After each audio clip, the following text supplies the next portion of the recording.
اقرا روضۃ الاطفال academy کے زیر اہتمام سالانہ پروقار سیرت النبی صلی اللہ علیہ وآلہ وسلم کانفرنس کا انعقاد کیا گیا، جس میں مقررین نے سیرت النبی صلی اللہ علیہ وآلہ وسلم پر روشنی ڈالی۔ مجھے یہ ایک ایسی جگہ پہ یا ایک ایسی ادارے میں کام کرنی چاہیے جہاں میں دین کے حوالے سے بھی اور دنیا کے حوالے سے بھی کام کروں۔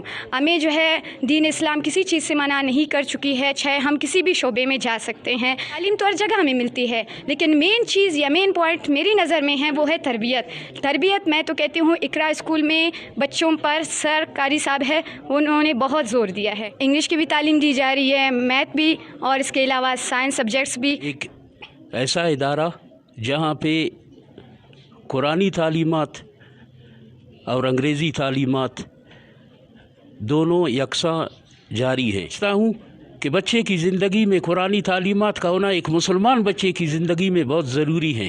یعنی سن 2006 سے لے کر سن 2023 تک الحمدللہ 53 حافظ قرآن کریم یہاں سے فارغ ہو چکے ہیں۔ طلباء عصری اداروں میں پڑھ رہے ہیں، بہت سے فارغ شدہ لوگ ماشاءاللہ بہترین اداروں میں، کاری اداروں کے اندر بھی کام کر رہے ہیں۔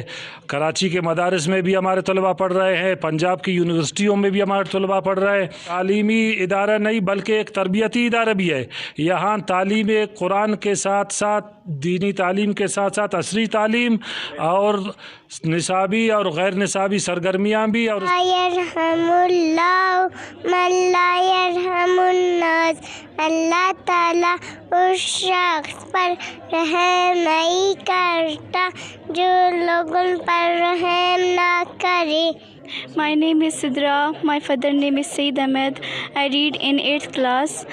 اس اسکول کی سب سے اچھی یہ بات ہے کہ ادھر تعلیم کے ساتھ ساتھ تربیت بھی دی جاتی ہے۔ انگلش تعلیم کے ساتھ ساتھ ہمیں دینی تعلیم بھی دی جا رہی ہے۔ اساتذہ کا بہت شکر گزار ہوں جس نے ہمیں اعلیٰ تعلیم دے کر اور ہمیں تربیت بھی دی ہے۔